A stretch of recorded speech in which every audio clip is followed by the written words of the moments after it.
Bueno, estamos entrando al hospital de nuestra ciudad. ¿Cómo les va? Este es el programa de hoy. Desde adentro le vamos a llamar a este programa, porque siempre leemos el parte diario, siempre decimos hay tantos contagios, ocurre tal cosa, pero vivámoslo de adentro. Me voy a ir a verlo al director del hospital y al jefe de los centros también de salud, el doctor Parodi y el doctor Gil, los dos, y voy a hablar con ellos a ver cómo está todo esto, cómo lo viven adentro del hospital, cómo se ha dado todo este tiempo de tantos meses de trabajo sin parar. Y cuando uno entra al hospital se encuentra con esto, ¿no? Si yo me pongo acá al ladito, ahí, me toma la temperatura corporal. Ahí está la cámara que toma la temperatura corporal y la cámara termográfica le dice al que está controlando adentro cómo estoy yo para saber mi estado de salud para ingresar al hospital. Pero vamos a ingresar, ¿qué le parece? Desde adentro, yo dije que esto era desde adentro, ¿no? Porque una cosa es lo que uno todos los días vive, escucha, ve el parte, lo ve al director del hospital que dice, bueno, esta semana nos pasa esto, hoy nos pasó lo otro, tenemos tantas camas, no tenemos tantas camas. Pero desde adentro, ¿cómo lo vivís? Esta es la historia, ¿no? Porque uno dice, hay pacientes de riesgo, sí, fenómeno. Hay gente que se contagia porque hacen fiestas, sí, fenómeno. Pero ¿cómo viven aquellos que están todo el día metidos en este tema desde adentro del hospital, por ejemplo, que reciben a aquellos que están infectados, reciben a aquellos que no tienen infección, que no están contagiados, y sin embargo parece que sí, que están, y se dan cuenta cuando están adentro, y ahí vienen los médicos y las enfermeras que están corriendo el riesgo? ¿Cómo lo viven? ¿Cómo lo viven? Leo, ¿cómo te va? ¿Cómo te va? ¿Todo bien? ¿Cómo lo viven de adentro? Porque ese es el tema más difícil de todos. Sí, la verdad que creo que tiene diferentes etapas. Cuando arrancó la pandemia era un temor terrible que teníamos todos, porque se sabía muy poco de qué hacía sobre la gente o qué te hacía, y el riesgo o el miedo a la muerte sigue estando, ¿no? del virus. Pero al principio fue, creo que mucho mayor a lo que tenemos ahora, que al pasar el tiempo nos vamos relajando un poco y estamos más cancheros en el manejo de este tipo de pacientes, pero que bueno, que eso no quita que uno tenga temor por uno, por su familia, no quita que esto no te genere un cansancio extremo. Yo me imagino que el día que salís de acá decís, ¿no estarás llevando a casa un bichito? Eso, llegas a tu casa y parece que alguien te chupó toda la energía porque llegás y estás destruido, ¿no? Y recién hablaba de que uno ya después de hacer gimnasia empieza a crecer la panza, la verdad que no tenés tiempo para hacer nada, estás muy cansado pero bueno, es parte de lo que nos toca. Hablaba con un amigo, uno de nuestros amigos terapistas, y él me decía, uno estudia para esto, o sea que es nuestro trabajo, ¿no? Y nos toca ahora a nosotros, nos guste o no nos guste. Creo que a nadie nos gusta estar tan expuestos. Pero no estábamos preparados. Sí, no. Sabíamos, pero de ahí hasta... Nadie está preparado para una pandemia, digamos. Por eso. Pensar en el mundo. Yo trato siempre de llevar las conversaciones de las charlas a pensar que esto atravesó todos los sistemas de salud del mundo y ninguno estaba preparado para una pandemia, porque es lógico. Así que creo que nos hemos preparado bien dentro de lo que se puede y con los recursos que uno tiene. Este país no es un país de primer mundo, pero es un país que le ha puesto mucho y bueno, y acá estamos peleándola. Yo siempre digo, no tenemos por ahí lo del primer mundo, pero tenemos un material humano que sí, el primer mundo y algo más. Por supuesto. Yo veo el laburo de todos los días, médicos, enfermeras, sin importarles, sus propios riesgos. Bueno, ustedes casos, ¿no? Que yo voy a hablar con Juan Carlos Salviti, que es el jefe de cirugía, que ya pasó su COVID, estuvo ya contagiado, y ahora estuvo cercano otra vez a pacientes y otra vez está aislado y quiere volver. Porque yo hablaba por teléfono hace un par de días con él y me decía, ya no veo la hora de volver. Sí, es muy difícil, porque aparte todos tenemos esto de la vocación de servicio y todos queremos estar, digamos, para que esto pase pronto y también tenemos que tener en claro que cuanto más somos, mejor trabajamos, menos nos cansamos. Pero ¿qué pasa? Somos equipos y estos equipos se van cayendo porque hay gente que se contagia, hay gente que queda aislada, los equipos se reducen, se sobrecargan a los que quedan. Es bastante compleja la dinámica, ¿no? ¿Cuál es el protocolo? Porque yo no lo vi. ¿Cuál? Cuando llega un paciente que está detectado, Vos tenés diferentes grados de enfermedad, digamos, una enfermedad leve, que se los evalúan en los consultorios, se les hace placa, que no tienen neumonía, que solo tienen fiebre y algún síntoma más. Esos pueden... Más común, digamos. Sí, el 95%, esa cantidad pueden estar en hoteles o en su domicilio porque lo transcurren, la enfermedad como un resfrío fuerte, digamos, ¿no? Con un poco de fiebre, cansancio, y esa gente es la que mejor la pasa, entre comillas. Claro, y posibilidad de contagiar a otros, ¿no? Por supuesto que hay contagio. Lo primero es eso, ¿no? Exacto. En esta pandemia, este tipo de enfermedad, lo que tenemos que pensar es que lo mejor es el aislamiento, nada más. Y después tenés otro tipo de pacientes, que son los moderados graves, que requieren oxígeno, que requieren internación por los riesgos. Así que cuando entran a la sala de cuidados intermedios o terapia intensiva, con todos los protocolos de bioseguridad, todos, desde el camillero hasta quien lo recibe, y hay que evaluar los riesgos de contagio que tiene esa persona hacia los demás, si aerolizan el virus o no, porque tienen tos, porque están respirados, hay ciertos procedimientos que aerolizan, hacen partículas muy chiquititas y pueden dejar el virus en el aire. Entonces, para eso hay siempre protocolos. Cada uno de los que interviene usa el traje completo, como no hemos podido, por una cuestión también no, depende, los que están verlo. Los que están en cuidados intermedios en general usan, sí, camisolín, escafandra, barbijo y gafas. Como las que tenés vos. Sí, o incluso más cerradas. Y eso cuando están los pacientes que no aerolizan. Después en la terapia intensiva, sobre todo, cuando los pacientes están intubados y todo, sí, todo el personal entra por ahí con los equipos Tyvek y con escafandras un poco más cerradas, y N95 son barbijos más rígidos, con más filtrados, porque ellos están expuestos, porque el manejo de la vía aérea, que cuando uno le intuba a la persona, te puede generar que se disperse en el ambiente. Y ya ahí hay otras medidas de bioseguridad, ¿no? Hay extractores, hay unas luces que nosotros ponemos para esterilizar, una limpieza más exhaustiva. Es decir, hay diferentes maneras. ¿Están usando el sistema ese de las luces para esterilizar? Sí, es una cosa más. No es solamente eso, sino que se limpia todo profundamente en superficie, y además, cuando queda el lugar vacío, ponemos las luces. Está bien, eso está bueno, porque por lo menos, siempre hay algo más.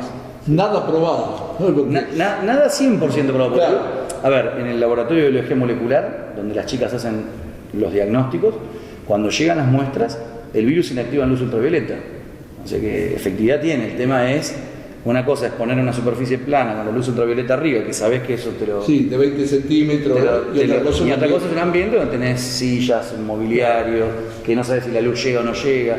Bastante estudiado igual, Bueno, por lo menos sabemos que hay toda una expectativa de que el riesgo no sea tan grande. Exacto. Para aquellos que están trabajando. Pero cuando te llega alguien que no sabes, a ver, doctor, tengo un dolor acá, es apéndice.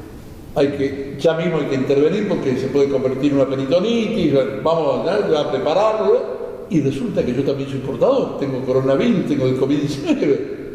¿Cómo hacen después ustedes? Bueno, eso no es lo mismo al principio de la pandemia que ahora. Por eso. Al principio de la pandemia, los pacientes, si no manifestaban síntomas de COVID, nos manejábamos de una manera porque la circulación en Bariloche era muy baja. Los contagios eran por conglomerados y no por circulación comunitaria. Hoy, con la tasa de contagios que hay y con la circulación viral que hay y con la tasa de positividad de los test, ¿no? De cada 10 personas que vienen, 7 están dando positivo, evidentemente hay una circulación comunitaria altísima, escalofriante. Sí. Entonces, cada paciente que ingresa al hospital se lo considera como un COVID. Por lo tanto, todo el personal que lo atiende tiene que tener siempre las medidas de bioseguridad. Que después hagamos el hisopado por alguna circunstancia, porque la cirugía no evoluciona, no presentaba síntomas y no evoluciona como uno quiere, y le hace el hisopado y da positivo, tenemos que tener la certeza que si yo estuve expuesto, estoy cuidado. Claro. Aislamiento. Para no aislarse, porque si yo estoy cuidado no me tengo que aislar. No, está bien, pero sí. El paciente sí. El paciente sí. Y vos, por ahí, en un caso como este, por ejemplo, que estuviste en la sala, y no... Al no saber que tenía COVID, tenés el cuidado mínimo, digamos. Bueno, eso es lo que no tenemos que hacer.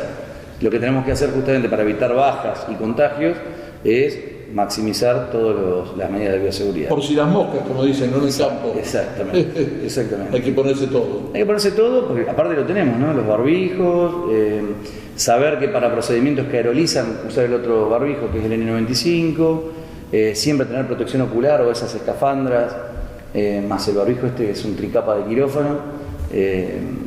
Ya el tapaboca que antes usábamos para circular prácticamente acá dentro del hospital, como hay alta circulación viral, ya prácticamente no se está usando dentro del hospital para nosotros que vamos a la sala, ¿no? Claro, ahí cambia. Ahí ya cambia. No sé cómo estamos con el tiempo, Roberto, pero yo voy a poder charlar con el director del hospital, con Leonardo Gil, y se me va, ¿no? Y antes, sé que tengo que hacer una pausa en cualquier momento, entonces, pero voy a dejar para el próximo bloque algo que todos nos preguntamos. ¿Estamos en el pico de la pandemia o no sabemos?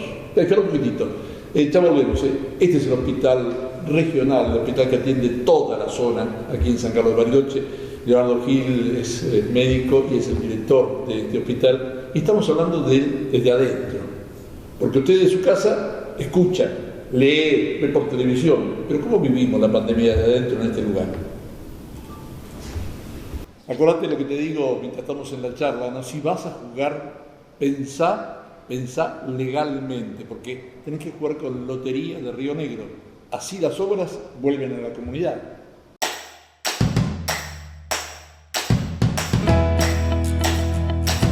Con esta línea, ganamos todos y pierden los que juegan sucio. Podés denunciar juego clandestino. Es gratuito, anónimo y confidencial. Lotería de Río Negro. Lo que das, vuelve. La Asociación de Empleados de Comercio todo el tiempo se ocupa de la familia mercantil. Yo soy empleada de comercio, me llamo Agustina, gracias a lo que es el sindicato que me ha dado la posibilidad de hoy poder decir que tengo mi propio techo. Sabemos las problemáticas de cada uno de nuestros compañeros en materia de hábitat y con orgullo compartimos la felicidad de haber entregado las primeras 10 casas en nuestro loteo Altos del Este en Bariloche. Seguiremos brindando las soluciones habitacionales a más compañeros, sumando nuevos proyectos para que cada trabajador pueda invertir gran parte de su salario en su casa propia. Y nada, lo más lindo que puedo decir importante es que hoy podemos contar con nuestro propio techo, que es nuestra casa.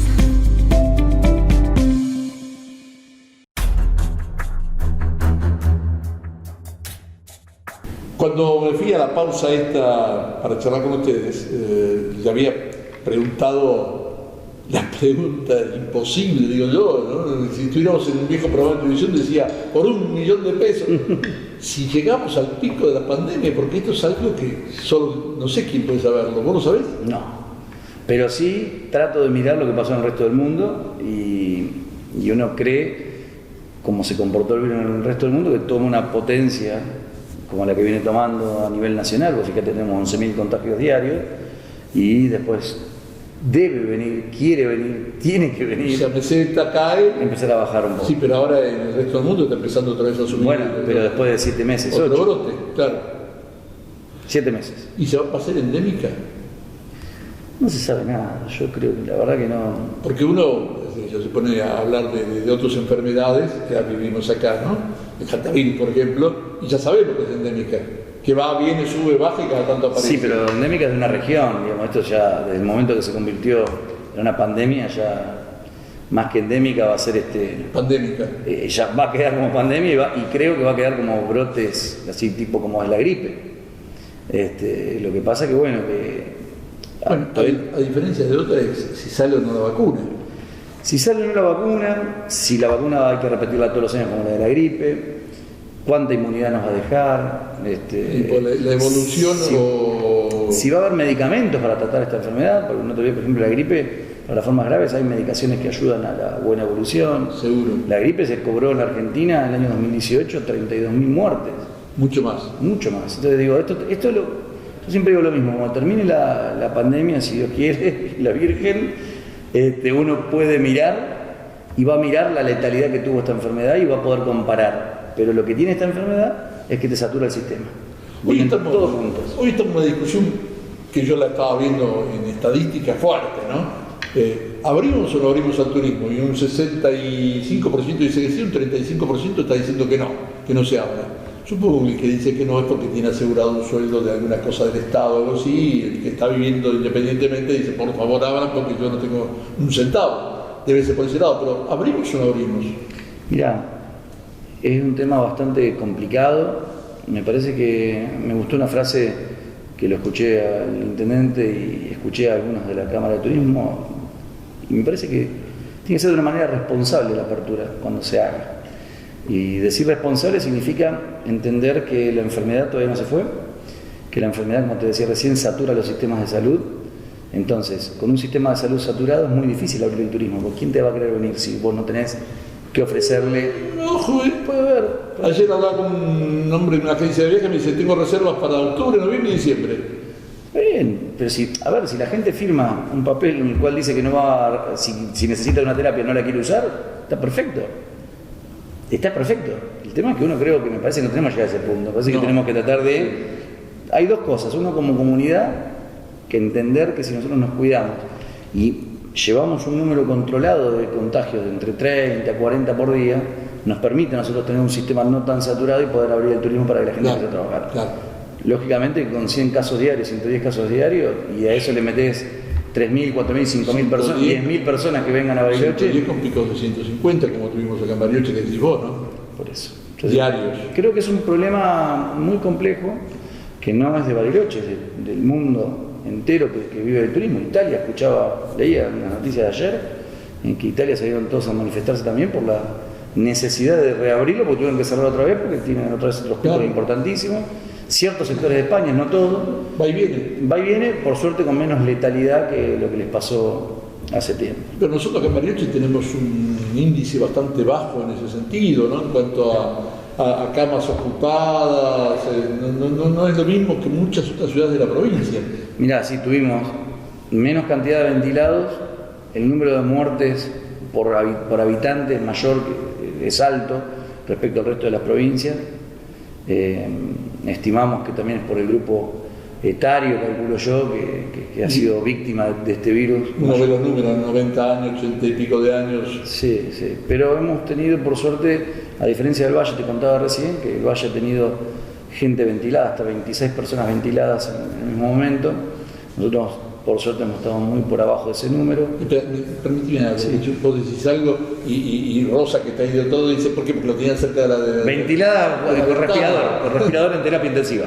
Por respirador. Gracias, por eso por ahí te digo. Claro, uno piensa enseguida los términos. Perdón. Por respirador en terapia intensiva, no que esté la ventana abierta y por eso. Ventilado es cuando uno está respirado con un aparato que se llama respirador o ventilador, que viene con un tubo orotraqueal y tienen que estar inconscientes en toma. Que normalmente en la jerga se está entubado o intubado. ¿Sí? Exactamente. Que uno ya sabe lo que se trata, porque a mí me tocó alguna vez con una operación de úlcera que me intubaron para... Mirá, sí. Así que uno sabe de qué se trata y es una porquería. No, que aparte el riesgo, ¿no? Sí. El riesgo de estar en una terapia intensiva. Pero nosotros hemos tenido menos. En terapia intensiva hemos tenido menos, por suerte. Y tenemos más camas. Preparadas tenemos más que el resto del Valle, ahora el Valle se acomodó mejor. Un poquito. Sí, están más o menos como nosotros. Pero porque agregaron, no porque tenían. Nosotros también agregamos. Al principio de la pandemia, la terapia intensiva del hospital tenía 7 camas. Y se prepararon rápidamente. Sí, por suerte tuvimos una ayuda muy grande del Ministerio y de INVAP, que nos dio una mano enorme, y preparamos en tiempo récord, en 20 días, pudimos llevar esas camas respirables a 42, de 7 a 42. Es un montón. Montón. Lo que pasa que, también es el tope estratégico que podemos dar nosotros y el tope humano que podemos dar de profesionales y no profesionales para poder atender a la gente, ¿no? Porque no solamente las camas. ¿Por qué estás con el termómetro en la mano todo el día? Porque esa es la verdad, estás con el termómetro, no solo para tomar la fiebre, sino con el termómetro que está pasando todo el día, ¿no? Estos últimos días hemos llegado a 623, 600 casos más o menos, y estamos en un promedio de ¿cuánto por día? 50, Mirá, 60, ¿no? Ponele promedio, entre 50 y 60, sí. Promedio. ¿Se va a mantener el promedio o por ahí ahora entramos a mesetarnos?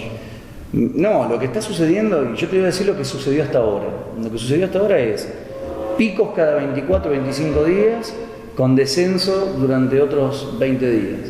picos y descensos. Va y viene. Picos y descensos. Es una ola. Eso es lo que ha pasado desde que comenzó la pandemia. Si uno ve la gráfica, y de menor a mayor, ya los picos de antes eran más cortos, más chiquitos, y se mesetaba, picos mayores, y se mesetaba, pero con un número permanente, picos mayores y quedaban números mayores, y así vamos así en escala, pero siempre, digamos, oscilantes. Qué loco, ¿no? Porque me estoy acordando, Otto Meilling, viejo loco de la montaña, en una charla una vez me dijo, y la forma de hablar que tenía, me decía, dice, la vida es como estar en el mar. Estás arriba de la ola y bajás, volvés otra vez arriba de la ola y volvés a Algo así. Es más o menos lo mismo, ¿no? Ahora me estaba acordando de eso. Algo así. Estamos en la ola, va y viene, estás en la cresta, bajás de nuevo y otra vez la ola y bajás. Sí, lo que pasa es que no hemos logrado bajar más una vez que ya tuvimos esta cantidad de casos. Nunca descendió por abajo de 30 por día, hemos estado con casos, sí, hemos tenido 10, 15, pero digo, el promedio de estándar de activos ha quedado un poco más alto. Lo que fue en un principio que estábamos bajos y después... En un principio llegamos casi a no tener casos por día, tuvimos 3, 4 casos. De acuerdo. Días, 5 que no tuvimos casos. De acuerdo. Pero eso es lógico al principio de la pandemia, ya donde la enfermedad se desparramó por la ciudad y ya está, ya no tenés manera de pararlo. De hecho, vos pensás que los números que hoy tenemos son los casos detectados. Claro. Y yo siempre jorobo con esto de que, no lo digo yo, lo dice la gente que sabe, de que de cada uno que vos detectás hay entre 10 y 12 que no detectás. ¿Y qué son? Que son positivos, Claro. que están en la calle en este momento. Sí. Y que están esparciendo. Entonces el uno bichito.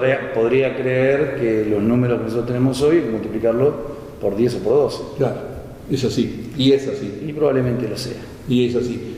Haber cerrado rápidamente en marzo, ¿nos ayudó? ¿O a lo mejor había que haber esperado como hizo el Valle, algunos un poco más?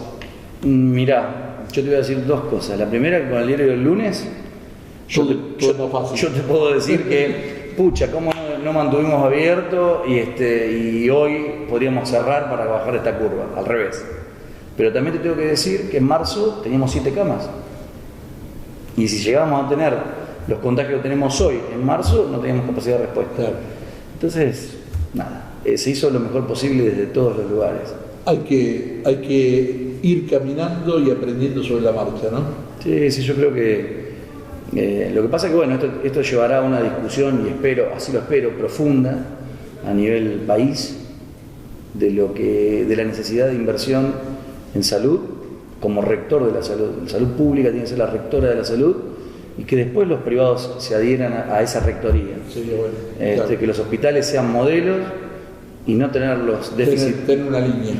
Exacto, no los déficits que tenemos hoy, digamos, en toda la Argentina de capacidad de camas, de capacidad, pero de cantidad de profesionales, de que hay especialidades críticas, como te decía hace un ratito, que ya la gente no quiere estudiar porque son mal pagas, porque te la pasás viviendo dentro de guardias de 24 horas que son insalubres. No es vida. Entonces yo creo que se merece un replanteo. Es así. Desde todos los puntos de vista, revalorizar a todos los que trabajamos en salud. Y sentarse en una mesa y empezar a discutirlo. Pero me parece que tienes una política, ¿no?, de Estado, nacional. Ojalá que sí. Ojalá que sí. La última, y ya estoy porque me está haciendo señas, ya está. ¿Solamente por vía aérea es el contagio o podés contagiarte por contactos de otro tipo? Está establecido que es por vía respiratoria y por mucosas. Y por mucosas. Sí, exacto. O sea que vos, aunque no tengas pelo, te salvás. Claro, no, si vos tenés esto indemne y no tenés lastimado ni nada por el estilo y todo, vos te lavas las manos y te sacas te eliminas virus, pero yo por suerte tengo más aerodinámica. Bueno, Carlos, un gusto. Leo, gracias. A ustedes.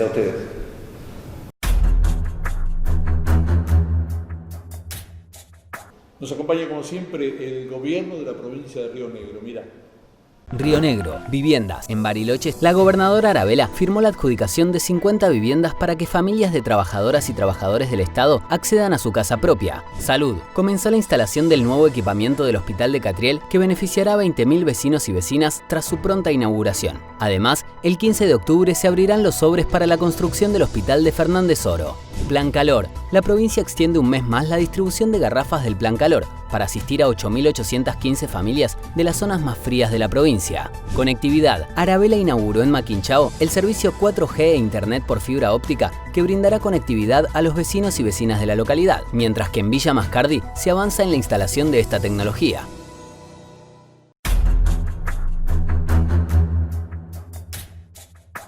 Bueno, se fue Leonardo Gil, el director, y se vino para acá, Víctor Parodi. Hicimos un cambio así de rol nada más. Pero lo que yo hablaba con Leo, que es cómo vivirlo desde adentro, vos lo vivís mucho desde los barrios también, Víctor, ¿no? Sí, es decir, la vivimos, lo de adentro también vivimos en los barrios. Por eso. ¿Sí? Es decir, cuando salimos, volvemos a nuestros barrios o las tareas que hacen distintos centros de salud en los distintos barrios, territorios, como le decimos. Los centros de salud te reportan a vos. Sí, por eso. Y de ahí sabes entonces. Bien, por eso, en este contexto, cuando hablamos de que una pandemia, si bien representa, el título grande es una problemática sanitaria, también es una problemática social, económica, y en lo económica también repercute muchas veces en la vida de la gente que queremos cubrir, porque hay mucha gente que hoy seguramente se quedó sin trabajo, por lo tanto sin obra social, y por lo tanto esas pacientes que ya venían con algún tipo de enfermedad crónica se referencian al hospital, vía de los centros de salud, golpean acá. Porque hay que ver la posibilidad de cubrir, digamos, esos tratamientos crónicos que dejaron de hacerlo por pérdida de trabajo o por que en un momento en esta época del año estaban trabajando por la temporada y este año no lo hacen. Como también repercute, ¿sí? Muchas veces cuando hablamos de las problemáticas económicas en la comunidad, también repercute en la problemática económica de distintos programas que el sistema en condiciones normales tendría que cubrir, pero que muchas veces, a veces los fondos van refuncionalizados a priorizar la compra de un camisolín, de un barbijo, de un respirador o de un equipo específico para la parte intensiva. Sí, hoy se habla mucho de que si el tratamiento no es una emergencia, es preferible esperar para que eso que se invierte allí sea invertido en lo que está pasando, ¿no? Pero la realidad es que nos atraviesa también los centros porque repercute muchas veces en, por ejemplo, en un programa que para nosotros es vital, que es el de, por ejemplo, el de planificación familiar, ¿sí? Entonces, a veces no nos llega en tiempo y forma porque hoy también debemos aceptar que muchas veces los proveedores o las droguerías también ponen sus condiciones en el contexto de emergencia, entonces muchas veces o mayoritariamente te piden pagame, es pago y te entrego, claro. ¿Sí? Y muchas veces el sistema propiamente formal del Estado funciona a 30, 90, 120 días. Sí. Entonces muchas veces el mercado, porque nos guste o no, para las droguerías o para quien sea, somos clientes. Nos guste o no, somos un cliente, entonces nos ponen condiciones. 1 más 1 es 2. Que requieren eso. Bueno, yo te lo entrego, pero me pagás, o esto vale 120, pero te lo tengo que poner a 170 pesos. No sé cuándo me vas a pagar, si vas a tardar 90 días, a mí se me encarece. Pero también, pensando en ese contexto de pandemia, uno no podría tampoco avalar esas condiciones que a veces el mercado está poniendo, ¿sí? Que no puede hablar, estamos hablando de mercado y... Que además es real. Es que es real. Es lo tangible, es lo que pasa. Exacto. No es que está, es utópico, sí. Hipotéticamente, no, es real. Me das, te doy, no hay, no te entrego ninguna medicamento. Nos guste o no, somos clientes, ¿sí? De salud, pero no es que muchas veces se dice, no, porque es salud tenemos prioridad. También en la otra parte tiene también sus necesidades también, y bueno, estamos en este juego perverso, más en el contexto de pandemia, o siempre que han ocurrido crisis económicas, bueno, esta vez tenemos sanitaria con repercusión económica. Es como un chiste, ¿no? Que circula mucho, que dice, con esta pandemia va a haber tantos divorcios como nacimientos. Sí, yo diría pueden haber muchos, también a veces no control adecuado de una enfermedad crónica no COVID, pueden haber también mucha gente con complicaciones asociadas a enfermedades crónicas, diabetes, hipertensión, ¿sí? Que son los de más riesgo, ¿no? O la obesidad también, que es de riesgo para en este contexto de COVID. Porque uno habla mucho, recién lo hablábamos también, ¿no? El tema de la edad. Es decir, bueno, tiene más de 60, tiene 60, ya es de riesgo, pero el riesgo mayor no es solo con la edad. Esto de la diabetes... Por ejemplo, alguien que tiene obesidad y tiene 30 años, tiene riesgo de una forma de COVID moderada o grave. No es que por ser joven o adulto joven tengo la forma de que no me va a pasar nada. No, Sí. no va a pasar. ¿Sí? Y a veces hay situaciones, lamentablemente, que a veces se manifiestan en los medios, es tanto contagiados, tantas muertes, ¿sí? El problema es que a veces en una población 5 muertes o 6 muertes en 170.000 habitantes, algunos sacan porcentajes, pero representa un 0, y pico % sobre la población total, pero representa el 100% para una familia. Claro. ¿Sí? Entonces, a veces pensamos más Hay que ir al núcleo. en la gente, digamos, hay gente que piensa más en la individualidad y no en la medida que puede estar repercutiendo esas conductas en quienes tenemos cerca con enfermedades que pueden ser graves si tuvieran COVID. Grave, Entonces esto mortal. nos involucra a todos, es decir, no es que uno dé una indicación, es si nosotros mismos interiormente no estamos convencidos y no visibilizamos en qué situación estamos y no actuamos en forma para cuidar y cuidarnos, más allá que a veces nos cuidamos y algún descuido, bueno, se acepta, pero si no estamos pensando en el otro, el resultado va a ser lo que vamos teniendo, por ejemplo, en estos últimos 10 días. ¿Sí? Tal vez lo que nos falta es aprender a convivir con un virus que no sabemos cuándo va a terminar, no sabemos cuándo va a llegar la vacuna, por más que digamos, y febrero, junio, julio, en el mientras tanto es una hipótesis de tiempo que no sabemos. Hoy por hoy la única forma de combatir esta pandemia es la protección.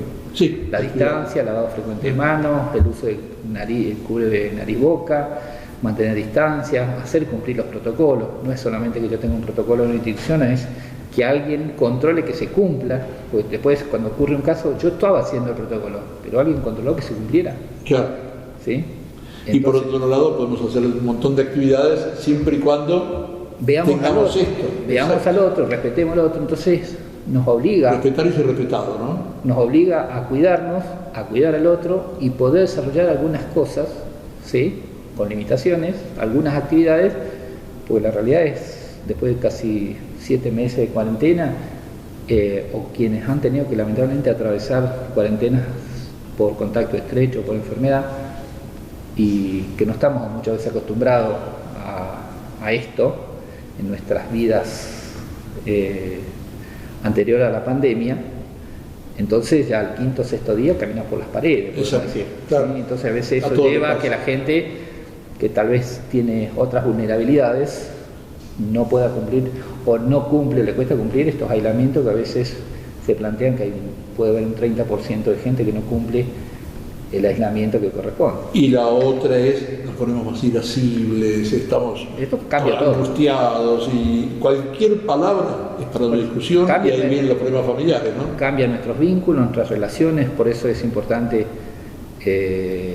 por ejemplo, adolescentes que tengan dificultades y que no tengan a veces, porque el sistema está funcionando de otra forma en este contexto, tienen para llamar al 102, que es una línea específicamente para adolescentes y niños que pueden hacerlo. Que estemos en cuarentena no involucra que aceptemos situaciones de violencia familiar o la cuestión de género también, ¿sí? Y el famoso no aguanto más, ese es el otro, Pero ¿no? bueno, que no sea la excusa para no denunciar que hay situaciones de violencia en un ámbito o en un lugar.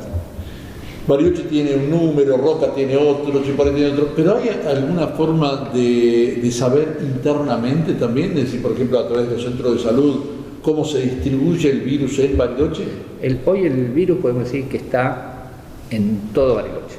¿Sí? No podemos decir, si vos me decías hace 25 o 30 días atrás, te decía, y teníamos más concentrado en la zona centro y extendiéndose hacia el oeste. Si vamos 70 días atrás, y decía, y teníamos muchos casos en las zonas que llamamos del Alto, ¿sí? Con algo en el centro, hacia el este. Hoy podemos decir que tenemos en todos los sectores que llamamos bajo, alto, este, oeste, centro, está distribuido. En un lo cual término no está popular se desparramó. está en circulación, es decir, hoy podemos decir que casi más del 56-60% no tenemos nexo en relación a quién pudo haber sido el caso positivo, que sí lo teníamos en marzo, abril, que podíamos identificar de este grupo, hoy está en todos lados, circula, está, ¿sí? Entonces muchas veces uno dice, sí, pero yo me cuido, uso el barbijo, uso la antiparra, pero limpiaste la superficie que contactaste o lo frecuentemente usás, no, eso no, y contacté con alguien, me llevo la mano a la cara, porque si todos nos hacemos el auto ejercicio de vernos que nuestras conductas, y nos llevamos, bajamos el barbijo, y eso puede ser una forma de contagio. Víctor, te agradezco estos minutos porque también ustedes están a mil, no paran, van, vienen, entran, salen. Vos por lo menos te has mantenido bastante bien físicamente, ¿no? Te veo igual, no como Leo y yo que hemos creado un poquito de panza. Sí, o tal vez cuidarnos un poquito también esto es difícil, pero bueno, cuidarnos también en nuestra alimentación y cambiar algunos hábitos, en mínimo puede ayudar, pero bueno, el agotamiento y el desgaste se va notando, ¿sí? Porque muchas veces... A veces la parte sanitaria como que va para este lado, recomienda, pero a veces la sociedad, la comunidad elige ir para el otro lado por ciertas necesidades que la atraviesan desde lo social, desde lo económico y de las realidades propias de una ciudad que lamentablemente hoy solamente la única actividad productiva y todo su satélite está alrededor del turismo. ¿Te cambió algo la función adentro? ¿Tuviste que modificar la función dentro del hospital? En relación a la parte nuestra, sí, los centros también tienen un proceso de reorganización en sus actividades, ¿sí? Porque no estamos igual que antes, entonces tenemos que reorganizarnos y redistribuir a veces el recurso, porque, a ver, muchas veces si te pones el 100% del recurso en toda la jornada, entonces si te llega a tener un caso positivo en un centro y el resto son contactos estrechos, tenés que cerrar todo el centro. Entonces tratamos de, en lo posible, maximizar los cuidados en lo que se pueda, ¿sí? Es difícil, pero intentarlo, pero bueno, creo que la realidad nos dice que nos está atravesando no solamente los sanitarios, sino también en la realidad no COVID, que también es dura. Víctor, gracias. No, por favor. El doctor Víctor Parodi, que tiene un poco el termómetro de la ciudad, porque como los centros de salud de cada barrio reportan hacia él, en este caso, él más o menos va detectando cómo se va moviendo. Y lo que dijo recién creo que es importantísimo, ¿no? Ya hoy no es de tal lugar, es de todo Bariloche completo, porque está circulando permanentemente. Así que esto es lo que tenemos que tener en cuenta y con cuidado.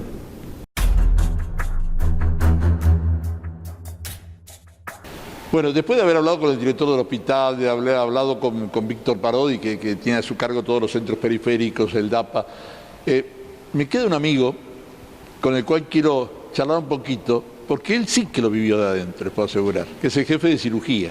Así que lo tengo acá cerquita, voy caminando para saludarlo a Juan Carlos Salviti, porque voy a charlar con él caminando acá en esta zona del hospital. Así como estamos, Carlito. Buen día.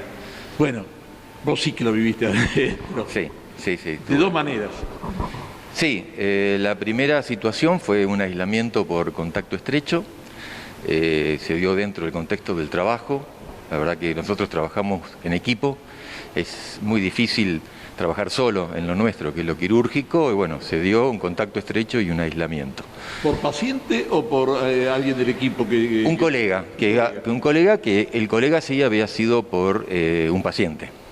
Entonces se hace ¿Cómo se hace la cadena? Sí. Un paciente Sí. a un colega a vos. Exacto. Y primero fue un aislamiento preventivo por contacto estrecho, era un grupo de 6, de los cuales a la semana hice síntomas. Por acá, sí. Dale.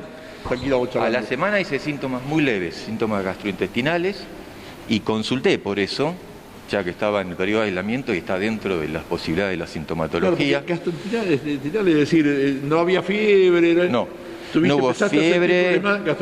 Y para decirlo claro, fueron cólicos y 2 episodios de deposiciones de reica y un poco de cefalea. Nada más. Cosa que le puede pasar al común por alguna intolerancia. Algo que me cayó mal. Exacto. Pero dado que estaba en aislamiento y estaba contemplado dentro de la sintomatología, decidí consultar. Más que nada era al llamado periódico que me hacían para ver cómo estaba, si había desarrollado síntomas, comenté estos síntomas y ahí decidieron hisoparme. Claro. A ver, porque esta es la parte que vos sí la sabés bien, ¿no?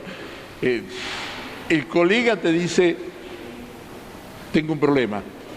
En realidad El colega desarrolló síntomas. Claro, por eso. Él consulta, el servicio de epidemiología hace toda la historia de contactos y el servicio de epidemiología contacta a las personas que estuvieron cercanas y ahí se establece el aislamiento.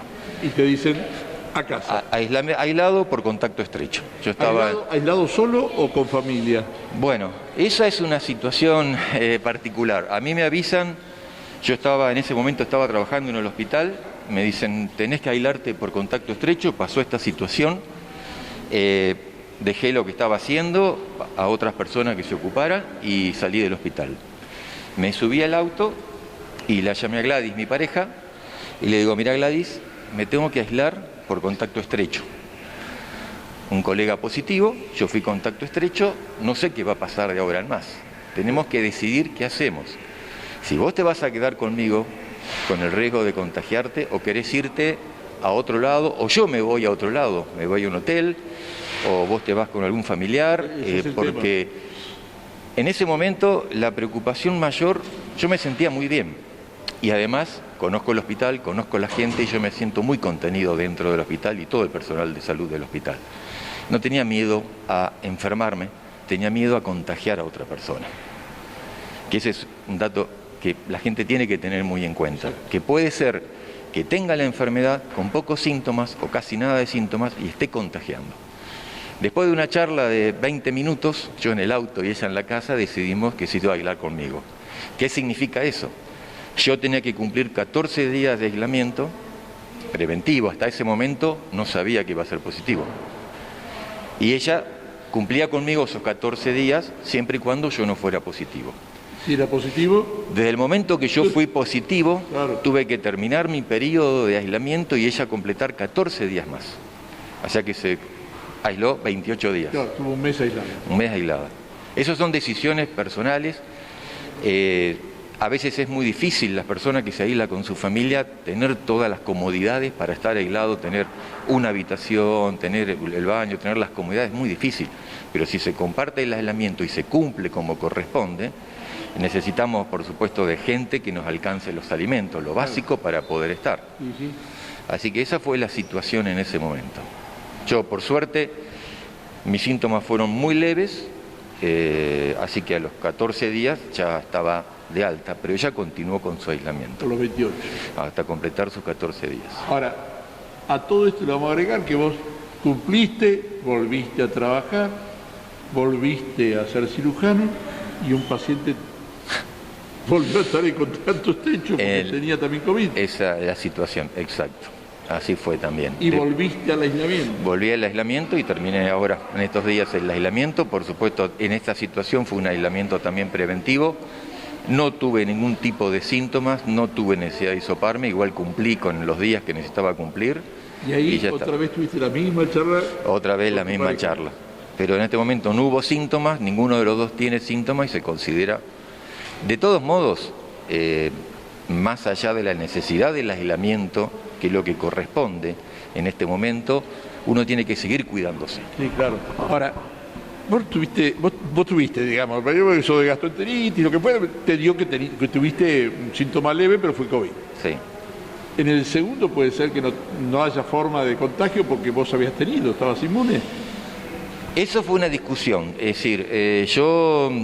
Terminado mi periodo de enfermedad, me acerqué al servicio de hemoterapia a donar plasma, claro, que tenía que esperar un periodo de 28 días después de la enfermedad y dosarme anticuerpos. No tenía anticuerpos. ¿Pero no llegaste a donar plasma porque te volvió...? No, eso fue posterior. El segundo aislamiento fue mucho más días después, pero cuando me hago los análisis no desarrollé anticuerpos, por lo menos detectables por este método. Hay una inmunidad celular, que no se detecta. Pero de todos modos no tenía anticuerpos en ese momento. ¿Y no podía donar plasma porque no tenía sentido? No, de ninguna manera. Ahora, de todos modos, lo que se plantea es que en teoría hay cierta protección por 3 meses. Después de los 3 meses es muy difícil saberlo. Claro, pero, a ver, viniste, no hubo desarrollo de anticuerpos, aparente, ¿no? Sí. En ese análisis no da. Exacto. Y sin embargo estuviste cercano a otro y tuviste que aislarte otra vez. Sí. Y ahora estás acá. Ahora estoy acá de nuevo, reintegrado. Creo que, si bien generó duda por haber tenido muy cercana, haber sido COVID positivo y haber tenido la posibilidad de un contacto estrecho, se genera esta situación de duda, en la cual yo pienso que ante la duda o ante esta incertidumbre con esta enfermedad es preferible cuidarse y evitar contagiar a otras personas. Porque yo podría o no haber desarrollado una segunda enfermedad sin síntomas o muy pocos síntomas y no haberme dado cuenta y estar contagiando a otras personas en el lugar de trabajo. Y el riesgo, como te decía al principio, los espacios de trabajo del hospital son chicos en general, siempre se trabaja en contacto, en equipo, y lo mío, específicamente en el quirófano, hay mucha gente. Está la instrumentadora, la enfermera, la mucama, los anestesiólogos, está el paciente y mis colegas. Si yo llego a ser positivo, contá a todas esas personas que tienen que aislarse, más los contactos que probablemente ellos han tenido en el periodo en que yo los contagié, si es que los pude haber contagiado. Creo que ese es el concepto más importante. No solamente evitar contagiarse uno, sino evitar contagiar a los demás. Teniendo en cuenta que esta enfermedad, por suerte, tiene la característica que la mayoría de las personas lo cursan con síntomas, muy pocos síntomas o muy leves, y muchos sin síntomas prácticamente. Entonces, si uno considera que no lo tiene y no se cuida y no cuida a los otros, aumenta mucho más el riesgo de contagio. Juan Carlos, te dejo trabajar. Gracias por Carlos. recibirme acá, gracias por la caminata por el hospital. No hay problema, cuando quieras, Y Carlos. dejate jorobar. Otra más no, ¿eh? Espero que no. La tercera Espero no. que no, voy a tratar de cuidarme un poco más. pero Aparte, es ya vos y yo entramos en cierto zona de riesgo por la edad. la cronología no nos acompaña. No se acompaña. Chao. Gracias, Está bien. Carlos, justo. Ahí estamos terminando, nos vamos despidiendo. Bueno, nos vamos, como dijimos, por la salida del hospital, como corresponde. Estuvimos con el director del hospital, con el jefe de los centros periféricos, con el jefe de cirugía, con la gente que la vive de adentro, algunos más, como Salviti, que tuvo contagio. Y esto es el de todos los días, no es que vinimos nosotros y lo hablamos, no, todos los días ellos tienen esta problemática, esta forma, esta atención, todos los días viene gente al hospital y todos los días ellos tienen que estar preparados para esto. Nos vemos la próxima semana, con o sin COVID, como usted quiera.